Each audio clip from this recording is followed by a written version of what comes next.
Assalamualaikum everybody. Di sini saya ingin sharing ya terkait mindset system builder dan juga spreadsheet arsitektur agar Google Spreadsheet yang kita gunakan itu tidak hanya sebagai tools tapi juga bisa berfungsi sebagai sistem. Saya Bayu Jati, Knowledge Management Coordinator dari Zeta Consulting.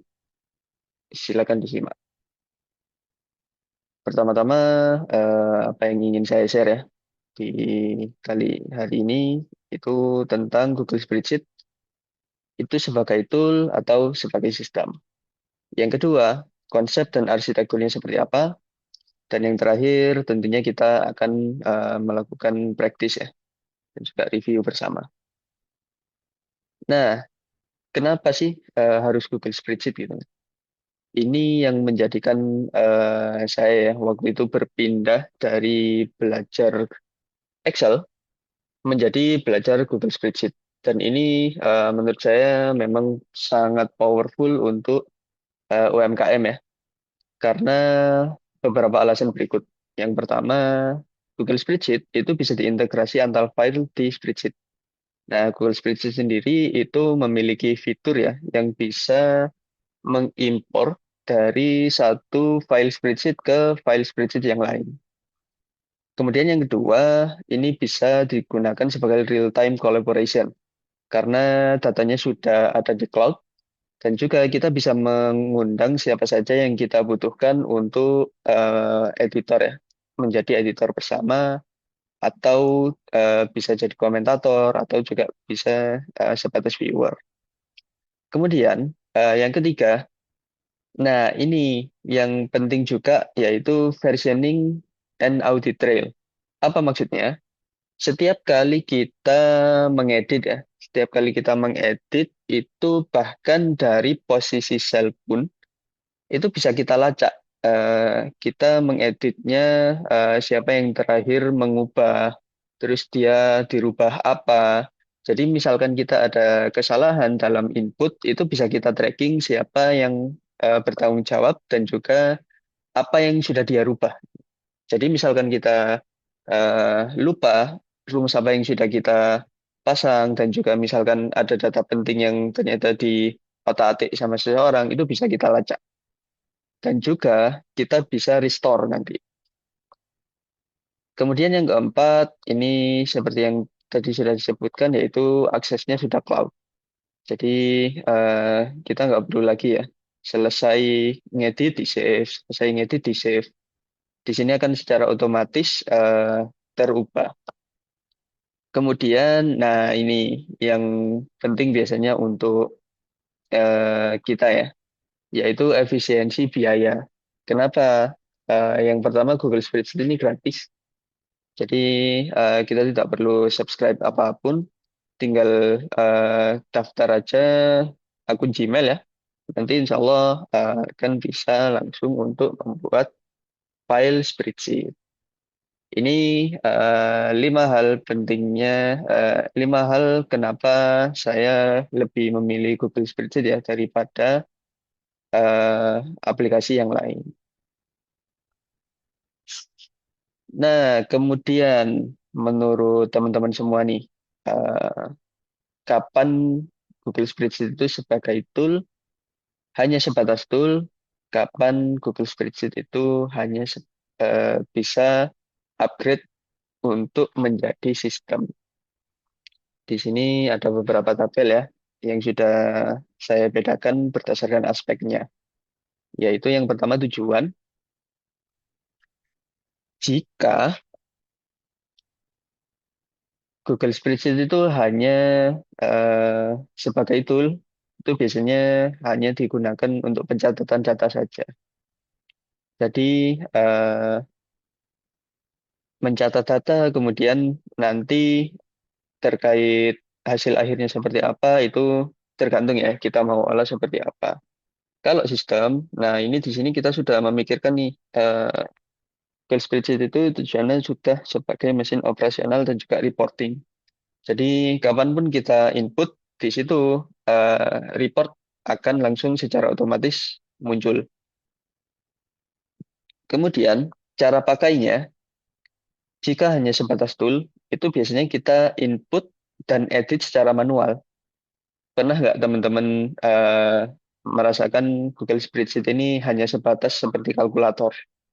Nah, itu yang saya maksud. Jadi, kita memasukkan data, kemudian setelah data itu sudah masuk semua, baru kita hitung satu persatu.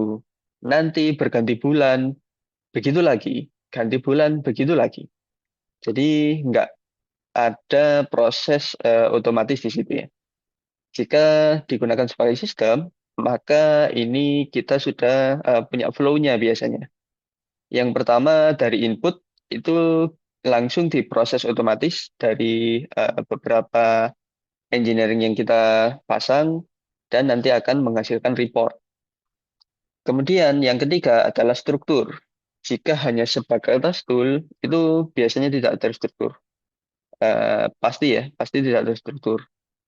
Dan kalau kita sudah memikirkan ini sebagai sistem, itu nanti dia mulai terpisah ya antara input data, master data, proses datanya, dan juga outputnya. Secara logika kerja, nah ini ya, tool itu rumusnya digunakan sebatas olah data seperlunya. Kemudian kalau sistem ini sudah dirancang sebagai alur proses atau workflow. Nah, ini ya terkait perbedaan Google Spreadsheet itu kita gunakan hanya sebagai tool atau kita sudah familiar sehingga bisa memasang sistem. Oke, teman-teman semua eh, sebenarnya ya konsep utama Google Spreadsheet itu ada IPO ini. Menurut teman-teman apa itu IPO?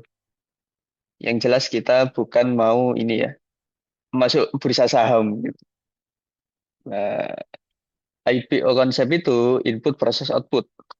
Jadi eh, ketika kita tadi ya sudah menggunakan ini sebagai sistem, itu insya Allah cukup dengan input data, nanti kita akan proses dan dari proses tersebut akan keluar outputnya. Nah, menurut teman-teman di antara tiga langkah ini, mana yang bisa digunakan eh, atau dipasang ya, dipasang rumus otomatis. Sehingga kita nanti nggak perlu berkali-kali untuk memproses. Setelah ada data masuk, kita proses. Data masuk, kita proses. Dalam 5 detik, 5, 4, 3, 2, 1. Benar sekali teman-teman semua. Untuk yang bisa kita optimalkan adalah di proses dan output. Jadi kita nanti nggak bingung lagi nih. Ketika ada data masuk, kita proses. Ketika ada data masuk, kita proses. Nah, itu yang bikin eh, Google Spreadsheet ini bisa kita gunakan sebagai sistem. Oke, next. Spreadsheet arsitektur. Nah, teman-teman dulu di sekolah atau ketika praktek ya, atau ikut lembaga pelatihan, apakah pernah ketika teman-teman semua diajari VLOOKUP dan HLOOKUP, itu kan ini ya, kalau VLOOKUP di sini ada tabel 1, 2, 3, datanya ke bawah. Kemudian apa yang kita soal yang dites kepada kita itu kan juga dia pasti ke bawah ya. Karena nggak mungkin kalau misalkan dia itu VLOOKUP tapi datanya ke sini. Nah, itu yang salah satu contoh ya, salah satu contoh apa yang dimaksud dengan spreadsheet arsitektur. Kita harus secara konsisten ya membuat barisnya itu misalkan kita mau barisnya ke bawah. Nah, itu nanti hasilnya juga harus ke bawah. Kalau misalkan kita belajar Edge Lookup, itu pasti kita diajari waktu itu dummy datanya adalah ke kanan, menyamping. Nah, lookup-nya juga pasti menyamping gitu kan. Nah, itu salah satu contoh sederhananya ya terkait spreadsheet arsitektur. Ketika nanti teman-teman sudah mulai advance, misalkan untuk mengintegrasi antar data, ketika mau menggunakan rumus import range untuk ini ya, untuk mengintegrasi data tersebut, jika misalkan data distributor ada di kolom B, maka usahakan semua yang ada di file, misalkan ya area A, area B, area C. Nah, semuanya ini template-nya atau input datanya itu harus dipikirkan dengan matang-matang ya. Jadi misalkan distributor di field B semua di B, total sales di C semua di C, dan begitu terus seterusnya, sehingga nanti teman-teman ketika mau import range itu akan lebih mudah karena datanya semuanya sama, semuanya terstruktur dan memiliki arsitektur yang benar-benar konsisten seperti itu. Next, nah kita akan coba belajar ya dan juga review. Oke, di sini saya memiliki data dummy. Teman-teman bisa lihat ya di bawah ini. Nah, ini saya sudah membuat ada dashboard, ada input sheet, ada summary distributor, terus summary product, summary performance, area A untuk monthly review-nya, area B monthly review-nya, helper, dan database. Nah, dari sini, eh, dari sini, menurut teman-teman, mana data yang bersifat otomatis dan juga mana data yang sifatnya kita input manual. Dalam 5 detik, 5, 4, 3, 2, 1. Betul sekali, teman-teman. Alhamdulillah, Allah mudahkan ya. Ini bukan berarti kami yang hebat, tapi karena petunjuk dari Allah. Cuma satu sheet aja, cuma input sheet itu aja yang kita input manual di sini ya. Dan juga untuk database sih sebenarnya yang di helper DB ini. Kalau teman-teman lihat di sini, itu kita masukkan data-data ini itu secara manual. Dan juga nanti dari satu ini aja, itu kita bisa analisis dari eh, produknya ya. Dari produknya itu kita bisa lihat total produknya ada berapa, terus kita breakdown per masing-masing kategori. Kemudian kita bisa lihat performa dari produknya itu mana yang paling laku, terus mana yang paling laku di area A, mana yang paling laku di area B, dan itu bisa kita analisis per bulan, dari per tahun, per bulan. Kemudian di sini juga kita bisa lihat masing-masing dari produknya. Kemudian sales performance juga bisa dilakukan seperti itu. Jadi kita tinggal pasang rumusnya, nanti dia ketika input sheet ini diisi, akan otomatis masuk ke sum product, masuk ke sales performance, masuk ke area A untuk monthly review, kemudian area B untuk monthly review, dan yang paling penting itu biasanya adalah dashboard. Karena di sini sudah menjadi report akhir ya nanti ya. Nah, ini yang tadi dimaksud sebagai sistem, Google Spreadsheet sebagai sistem. Karena dari hal ini, itu berdampaknya tidak hanya pada rekapan data ya, tapi juga data ini bisa digunakan real time sehingga ketika kita butuh analisis secara cepat atau keputusan secara cepat, itu bisa kita tindak lanjuti dengan tepat. Nah, mungkin sedikit tambahan ya terkait database. Nah, database ini apa? Kita biasanya memiliki master produknya, master distributor, master sales, dan master area. Itu kita daftarkan dulu di sini agar ketika nanti di input sheet, nah ini teman-teman lihat, di sini sudah ada drop down-nya.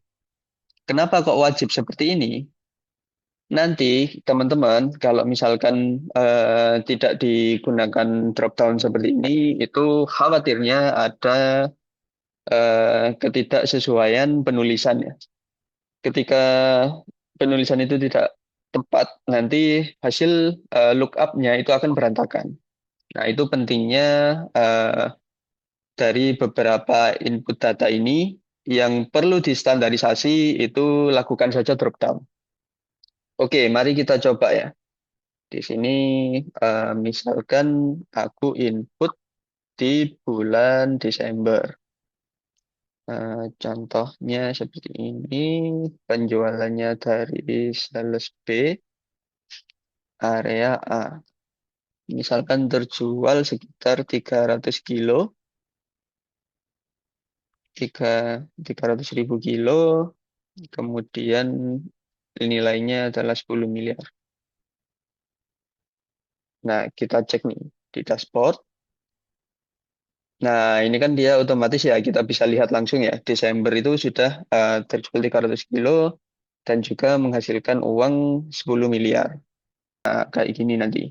Kita bisa breakdown penjualannya dia per week ya. Bahkan lebih detail adalah per hari. Nah, seperti itu teman-teman.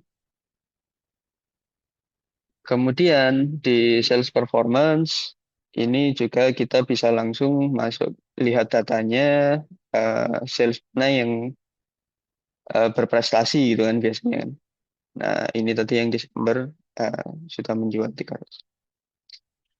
Nah, ini sedikit sharing ya terkait implikasi nyatanya Google Spreadsheet ini sebagai sistem. Jadi kita nggak perlu lagi untuk membuat report itu satu per satu atau menganalisis data itu satu per satu, mengolah datanya juga satu per satu gitu kan.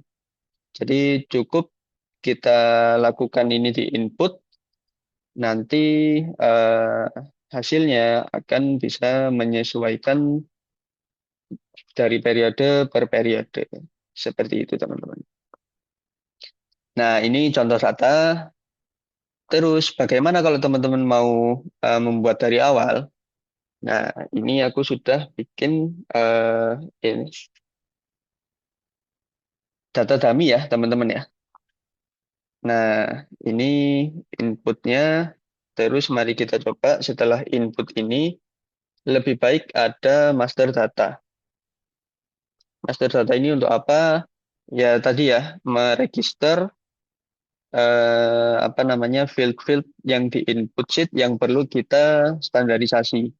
Contohnya di input ini kan ada nama ya, nama, gender, level kelasnya, terus home state, terus major, terus dan seterusnya ini sampai SPP-nya berapa. Nah, dari beberapa hal ini yang perlu kita standarisasi itu biasanya ada di seperti gender, level kelas, terus kelas kelas apa yang mereka ikuti. Nah, karena biasanya eh, home state atau student name ini bersifat pribadi, jadi nggak mungkin dong nama itu kita kita drop down gitu kan.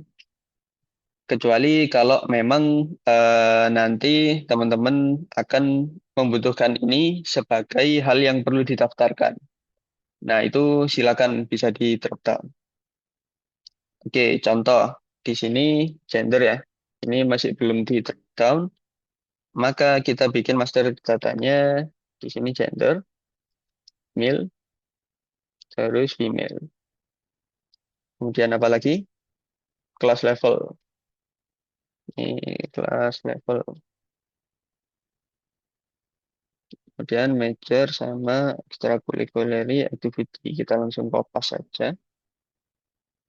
Nah, ini langsung aja ya untuk memudahkan kita pakai rumus unik.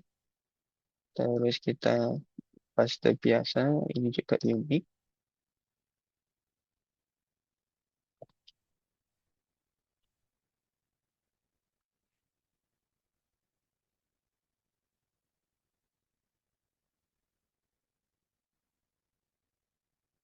Nah, ini ketemu teman-teman. Oke, ini ya. Set.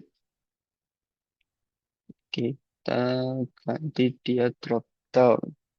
Lebih baik drop down from range yang kita tadi sudah siapkan. Oke, terus kelas level drop down. Nah, kenapa saya lebih suka menggunakan drop down from range? Itu sebenarnya ini sih, kalau kalian nyaman langsung seperti ini tuh nggak masalah sih.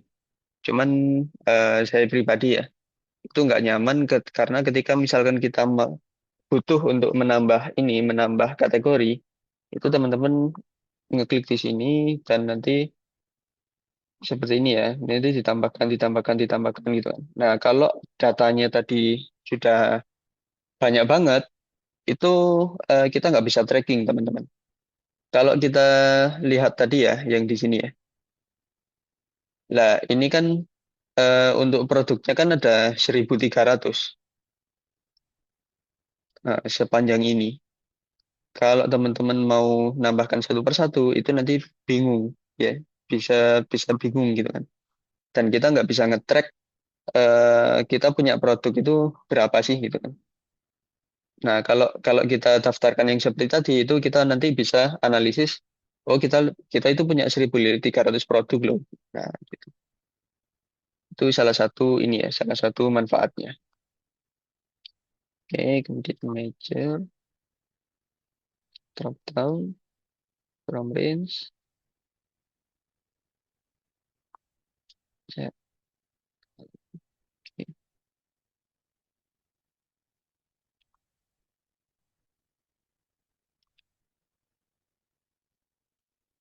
drop down, from range, di sini, set, set, ya, alhamdulillah. Mudah bukan? Jadi seperti itu. Misalkan nanti teman-teman mau nambah kelas level 5 ya, eh, super gitu kan. Nah, nanti di drop down-nya akan langsung ini 5 gitu. Kalau misalkan kita pakai yang drop down biasa itu nanti nambahkannya yang di dalam tadi. Oke, dari master data ini kita langsung coba bikin dashboard.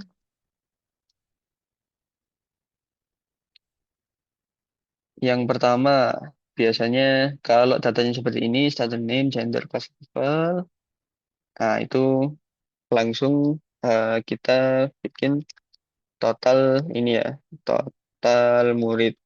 Misal, itu kita langsung saja bisa pakai count A. Nah, total muridnya itu ada 30. Baru nanti kita pisahkan dia berapa yang laki-laki, berapa yang perempuan.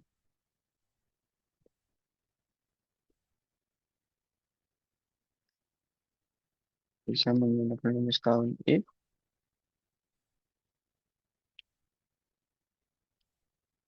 kriterianya tadi laki-laki. Terus yang perempuan. Iya. Nah, ini bisa langsung saja kita bikin chartnya ya. Agar orang-orang yang terbiasa dengan visual itu bisa langsung terbayang. Nah, ini kan bisa langsung kita lihat ya. Oh, ternyata pembagian porsinya murid kita itu separuh laki-laki, separuh perempuan. Nah, dari mereka itu eh, bisa kita lihat lagi apa kelas levelnya ya. Kelas level ini laki-laki kita bisa pakai, eh, kita bisa tertahu di sini kelas level. Oke, berarti kita bisa gunakan rumus unik saja. Nah, langsung kita Tahun ini.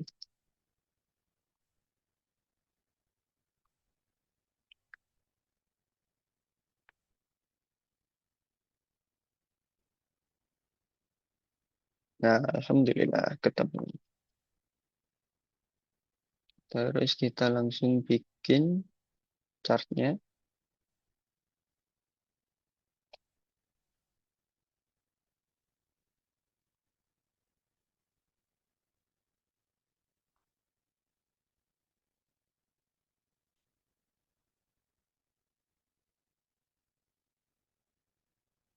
Oke, kelas levelnya ketemu nih. Nah, begitu juga seterusnya ya. Nanti teman-teman dashboardnya tergantung dari apa yang ingin kita keluarkan sebagai report. Seperti itu mungkin sedikit sharing ya dari saya. Semoga ini bisa menjadi manfaat kita semua. Nanti eh, insya Allah akan ada sharing selanjutnya ya. Oke, wassalamualaikum warahmatullahi wabarakatuh. Terima kasih semuanya yang sudah menyimak dari awal hingga akhir. Bye.